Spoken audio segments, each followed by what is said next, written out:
사랑과 은혜가 풍성하신 아버지 하나님, 하나님께서 우리를 붙드시기에 믿음을 가질 수 있고 믿음이 있었기에 오늘 또 새벽을 깨우며 주 앞에 나옵니다. 우리는 참 약한 존재들입니다. 하나님께서 붙잡아 주지 아니하시면 언제든지 넘어질 수밖에 없고, 넘어질 때 손 붙잡아 주지 아니하시면 일어날 수 없는 나약한 존재됨을 믿습니다. 우리들에게 2024년도에는 어떤 환경 가운데 있을지라도 주님 붙드심을 믿고 씩씩하게 믿음으로 바로 설 수 있도록 은혜 허락하여 주옵소서.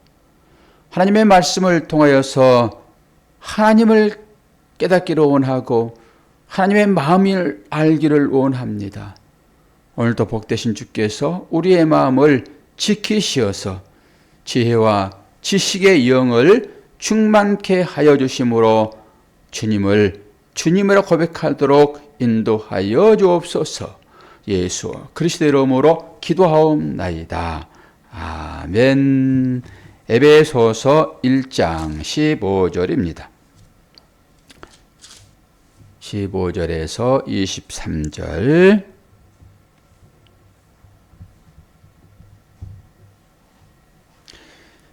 이로 말미암아 주 예수 안에서 너희의 믿음과 모든 성도를 향한 사랑을 나도 듣고 내가 기도할 때에 기억하며 너희로 말미암아 감사하기를 그치지 아니하고, 우리 주 예수 그리스도의 하나님 영광의 아버지께서 지혜와 계시의 영을 너희에게 주사 하나님을 알게 하시고 너의 마음의 눈을 밝히사 그의 부르심의 소망이 무엇이며 성도 안에서 그 기업의 영광의 풍성함이 무엇이며 그의 힘의 위력으로 역사하심을 따라 믿은 우리에게 베푸신 능력의 지극히 크심이 어떠한 것을 너희로 알게 하시기를 구하노라. 그의 능력이 그리스도 안에서 역사하사 죽은 자들 가운데서 다시 살리시고 하늘에서 자기의 오른편에 앉히사 모든 통치와 권세와 능력과 주권과 이 세상뿐 아니라 오는 세상에 일컫는 모든 이름 위에 뛰어나게 하시고 또 만물을 그의 발 아래에 복종하게 하시고 그를 만물 위에 교회의 머리로 삼으셨느니라. 교회는 그의 몸이니 만물 안에서 만물을 충만하게 하시는 이의 충만함이니라. 아멘. 여러분의 책에는 어떤 소제목이 있는지 모르겠습니다. 제가 가지고 있는 성경은 바울의 기도라고 하는 소제목이 달려있고, 저는 설교의 제목을 그리스도의 영광을 아는 지식이라는 주제를 달았습니다. 그리스도의 영광, 이것은 곧 하나님의 영광이죠. 그리스도를 알지 못하면 하나님을 알 수 없기 때문에 그리스도의 영광을 아는 것이 뭐라고요? 지식이라고 하는 지식. 첫 번째 뭐라고 얘기하겠습니까? 이로 말미암아 그러잖아요. 이로 말미암아. 접속사가 나올 때는 앞부분을 생각해야 됩니다. 그래야지 오늘 이 본문이 확 더 들어와요. 이로 말미암아, 이건 뭐예요? 앞에 부분이 뭔가 있었는데 이런 거잖아요. 앞에 부분이 뭐가 있었습니까? 우리를 속량하시는 것은, 우리를 죄에서 구원하시는 것은 무엇을 받고 싶으셔서 우리를 죄에서 구원하셨다라고 어제 힘주어 강조했습니까? 찬송을 받으시려고. 우리를 지으신 목적입니다. 우리를 죄에서 구원하신 목적이 하나님께서 찬송 받으시려고요. 그래서 이 찬송 받으신 것을 통하여서 뭐라고 합니까? 그로 말미암아 주 예수 안에서 너희의 믿음과 모든 성도들을 향한 사랑을 사도 바울도 듣고라고 하는 것이죠. 사도 바울도 듣고. 그리고 내가 기도할 때에, 그래서 사도 바울의 기도예요, 이게. 뭘 위하여 기도할까요? 뭘 위하여? 하나님께서 복음을 사도 바울에게 주었잖아요. 이게 비밀인 것이죠. 이게 비밀이자 비밀. 비밀은 복음이 무엇인가지요.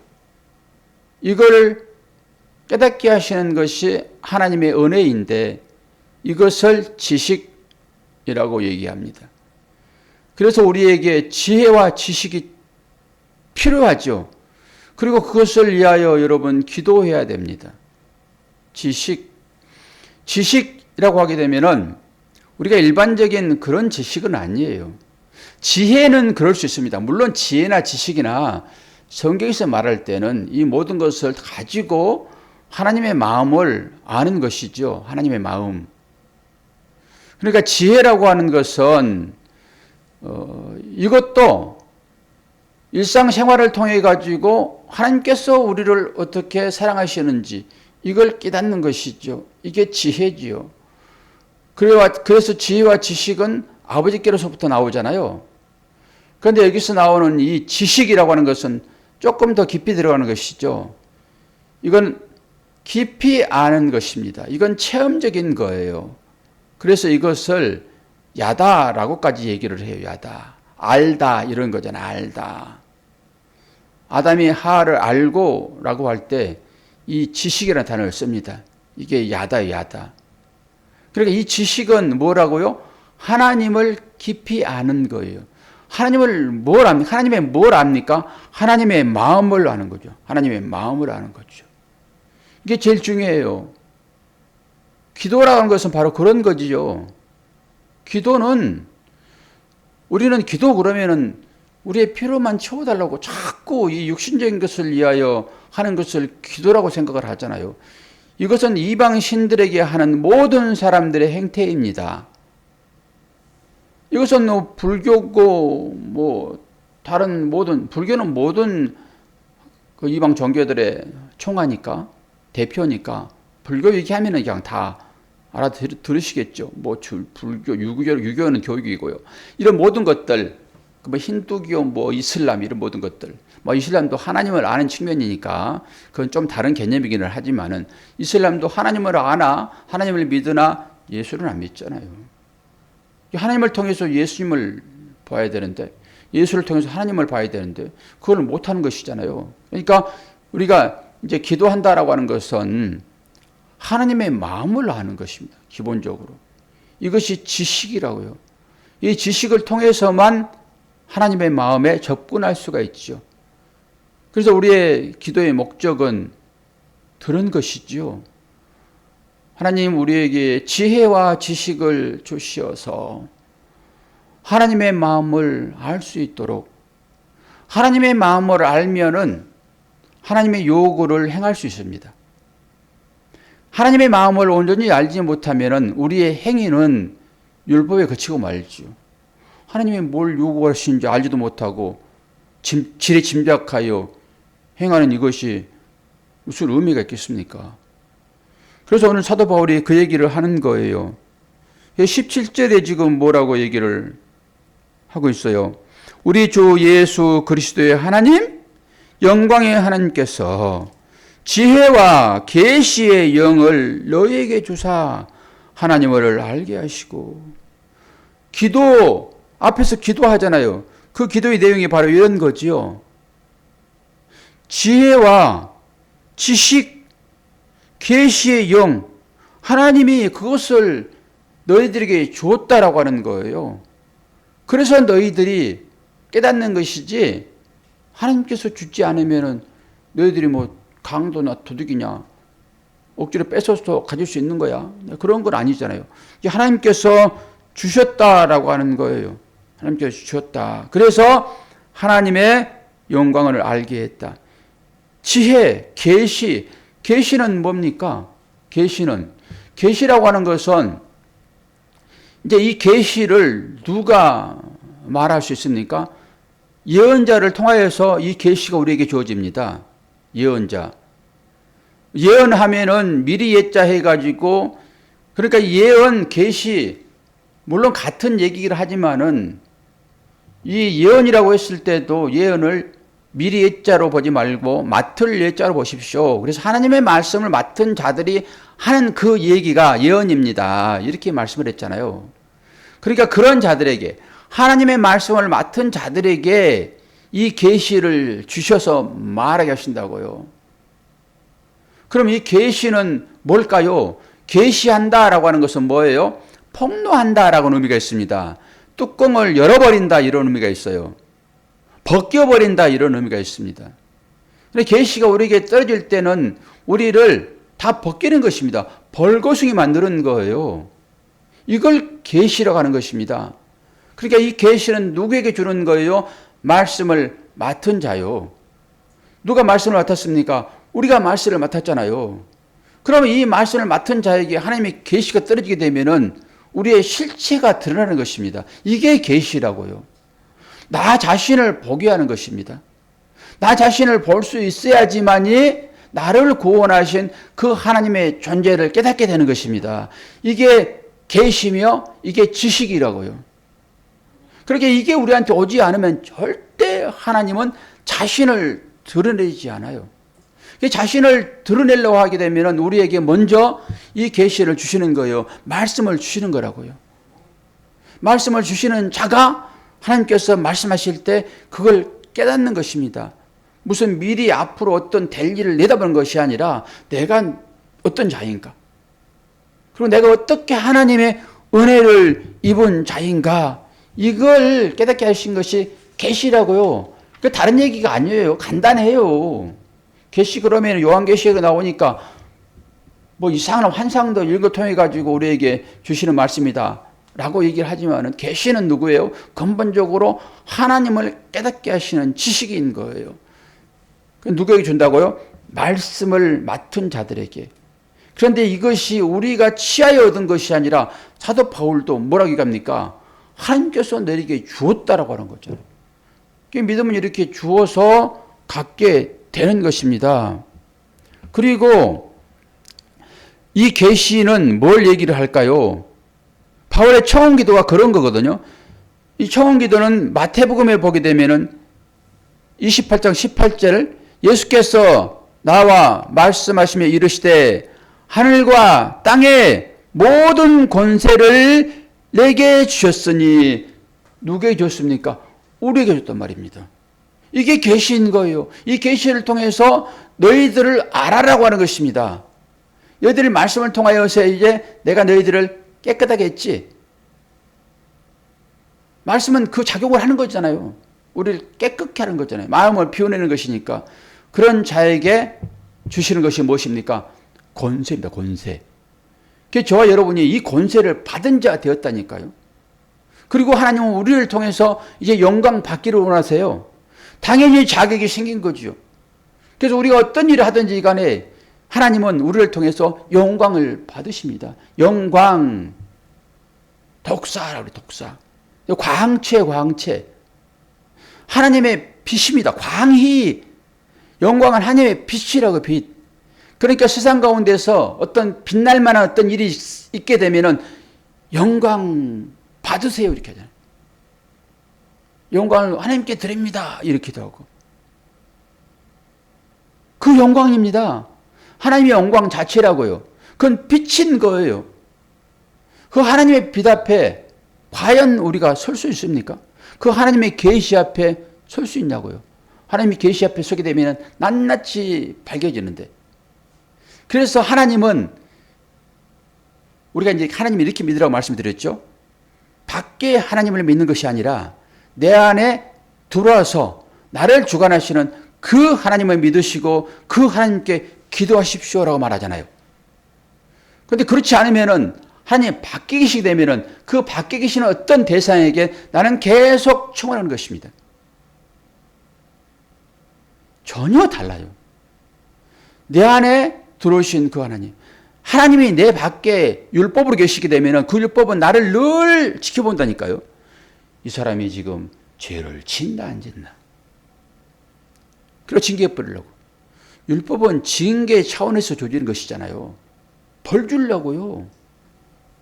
그런데 하나님이 밖에 계시게 되면은 우리는 늘 하나님은 두려운 분이십니다. 그럼 늘 숨지요. 드러나니까. 근데 우리는 어떻게 됐습니까? 하나님의 그 영광이 아들이잖아요. 아들을 통해서 당신의 영광을 드러내잖아요. 아들을 통해서. 그 아들은 뭘로 우리에게 다가오셨습니까? 말씀으로 다가오셨죠. 그 말씀이 우리의 신비에 새겨 있으므로 하나님의 빛이 우리 안에 들어와 있습니다. 그래서 우리가 떳떳하게 하나님 앞에 나오는 거예요. 하나님의 빛이 여러분 뭔지도 몰라요. 저는 꿈속에서 그 하나님의 빛을 봤습니다.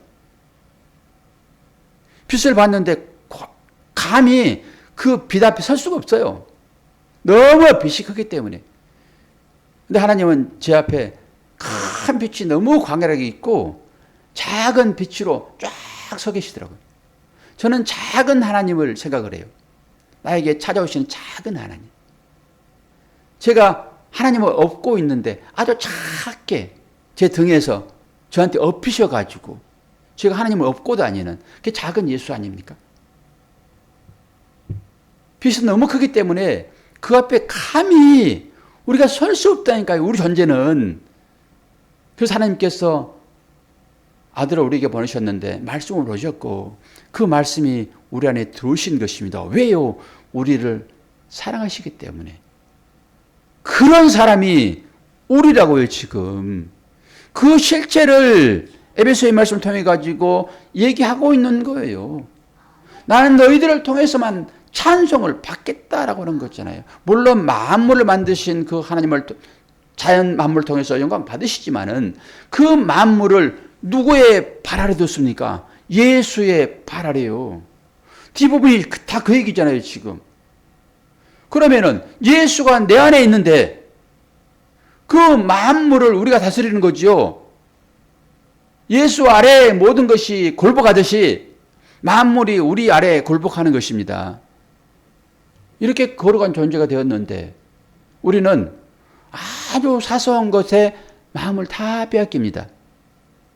이게 연약함이라고 하는 것이죠. 저는 설교자이잖아요. 그래서 여러분의 삶을 살피면서 여러분 그럴 때는 이렇게 해석하는 것이 맞습니다. 그리고 그 해석을 가지고 하나님께 나가십시오 라고 설교하잖아요. 근데 실제적으로 목사에게도 어떤 일이 닥치게 되면은 그 일이 커짐으로 인하여서 이 말씀 앞에 설 수가 없습니다. 그게 너무 앞장서는 거죠.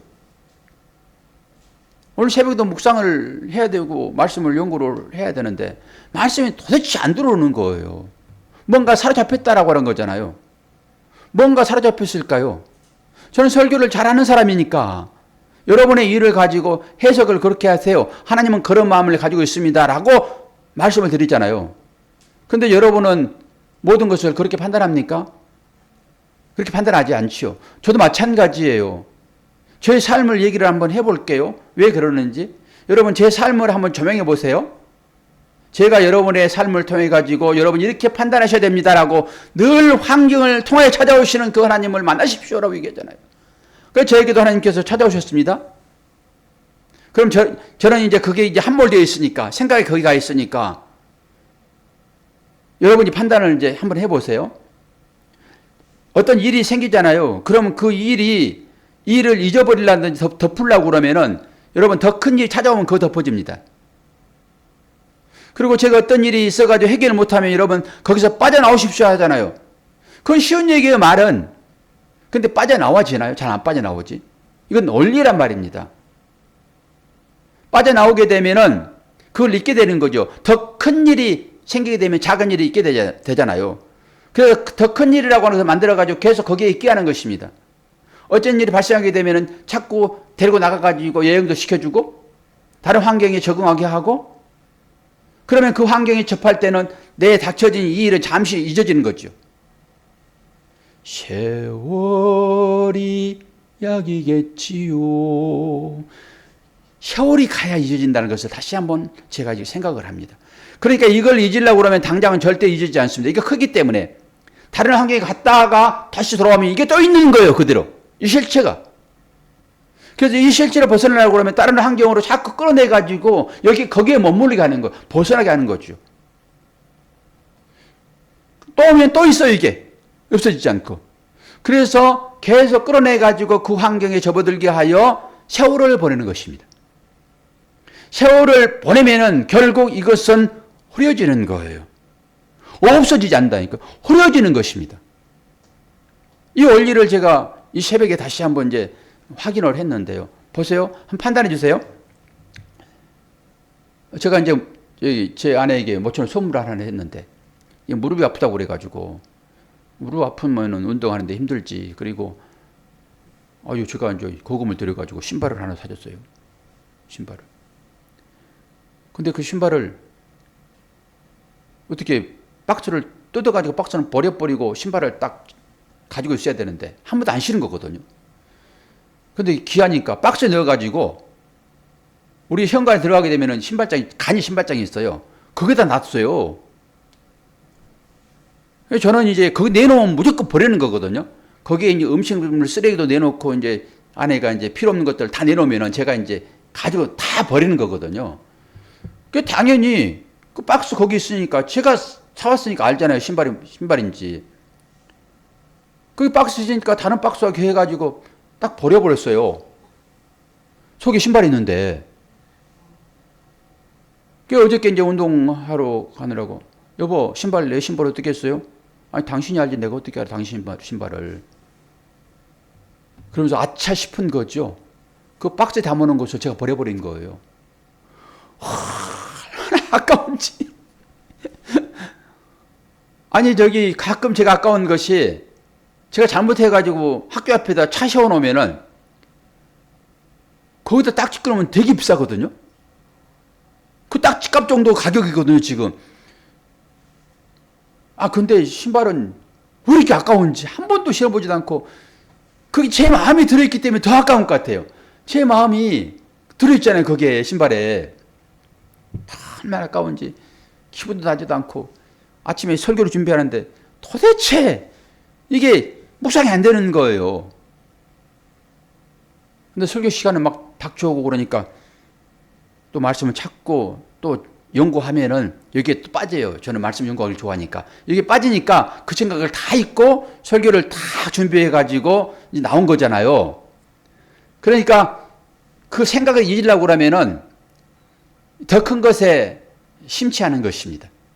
그럼 잠시 잊게 돼요. 잠시. 그러나 또다시 생각하면은 또 아까운 거죠. 그래가지고 사람들의 마음에 그 양심에 기대를 한 거죠. 그래서 글씨를 4개를 써가지고 붙였어요. 돌아올 것 생각하지 않아요. 견물생심. 그 새 건데. 견물생심. 그거 누가 가져오겠어요? 제 아내의 마음으로 거기다 써가지고 전화번호 해가지고 붙여놨거든요. 살해하겠다고. 주시면 살해하겠다고. 이게 제 이제 상황이에요. 이것에서 빠져나오면 보이거든요. 딱 제가 해석한다니까요. 여러분 똑같이 해석할 것입니다. 아이고 뭐 하나님께서 다른 사람이 필요했기 때문에 그거 주시려고 그러겠죠. 그렇게 해석 다 하죠 뭐. 그런데 그 해석이 저한테 적용이 될까요? 안 돼요. 아까운만 있지. 저도 맨날 그렇게 얘기한 거잖아요. 그러니까 목사가 가끔 여러분 뜬구름 잡는 소리 할 수 있어요. 뜬구름 잡는. 그렇게 해석해도 뭐 나쁘진 않죠. 그렇게 해서 가져가면은 그게 더 없는 것이니까. 그런데 인간이라고 하는 것은요, 절대 자기가 자의적으로 주지 않으면은 그 덮는 게 아니에요. 스스로 내줘야지만이 그게 허락되어지고 속에 마음이 열매를 맺어요. 그러니까 누가 나를 뺏어갔다 생각해 보세요. 용서가 안 되지. 근데 하나님은 그런 방법으로 일하실 때 깊게 깨달아요. 깊게. 그 의미를. 저는 이제 정리가 좀 됐어요. 이 정리가 되면은 마음이 내려놔집니다. 이게 하나가 또 깨달아졌구나, 이게. 이런 부분들이. 네 일 아니니까 말 그렇게 함부로 할 수 없지. 그런 거잖아요.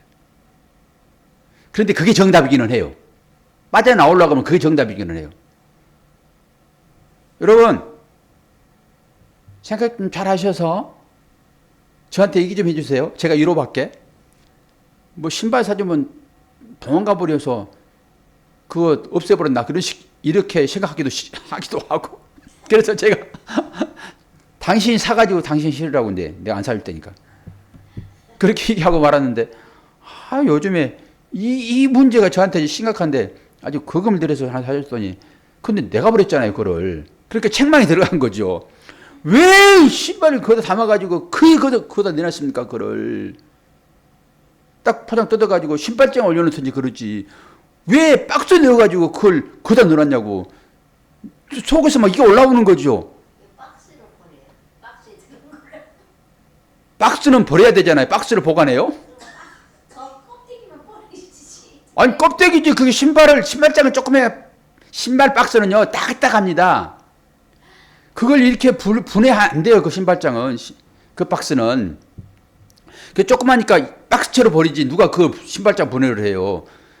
조금 무겁긴 하더라고 버리는데. 약간 무게는 느껴지더라고. 여러분 성령이 민감하면 그렇게 해야 되는 거예요. 조금 무겁기로 하면은 한번 열어보면 됐잖아요 그거를. 근데 하나님 못 열어보게 하시는 거지. 그거 누구 주시려고. 박스를 누가 줬습니까? 박스는 주로 할머니들이 주는 거예요. 그 할머니 235 오랜만에 요넥스 신발 한번 신어보시라고. 그 신발 사시겠습니까? 할머니들이 폐지 한 달에 줘봐야 15만 원이래요. 한 달 내내 줘봐야 가격이 내려가지고. 한 달 내내 폐지 줘가지고 살 수 있는 신발이잖아요. 그러니까 하나님이 야, 너 수고 많지. 이제는 이 신발, 새 신발 신고 그 박스 줘라. 그리고 주신 걸 어떻게 하냐고 우리가. 당신이 사시네요. 그거 꼭 우리 안 아프게. 그럼 물 아프다고 그래가지고 사준 건데. 여러분 해석해서 저한테 한번 기대해 주세요. 제가 위로받게. 아이고 어젯밤에 그래가지고 얼마나 속이 상한지. 지금도 속이 상해 그냥. 말은 하고 있지만. 이게 우리의 실체의 삶입니다. 이게. 이 삶이 연속인 거예요. 이런 사람들이. 그러나 그 가운데서 어떻게 해석하고 사는가는 여러분의 이제 몫이죠. 뭐. 여러분 기대해 주세요. 목사의 시선이 어디에 있는지. 이 새벽 기도에 단골이 한 사람이 지금 안 나오고 있어요. 단골이. 내가 괜히 그 말을 해가지고 삐져가지고 안 나오나 싶어요. 그래도 권사님 최고. 아무리 얘기를 해도 안 삐지니까. 사람들은 마음이 약해가지고요. 이게 유리 같아요. 성도들의 마음은. 그래서 조금만 건들면 그냥 깨져버려요. 근데 가가지고 붙여줄 수도 없고 기도밖에 없어요. 그러니까 목사는 늘 자신을 돌아보죠. 내가 무슨 말. 목사는 말밖에 없어요. 말에서 상처 주지 뭐 제가 돈을 뺐습니까? 밥을 사더라고 합니까? 그 말을 가만 놔둬보면 좋아요. 자주간.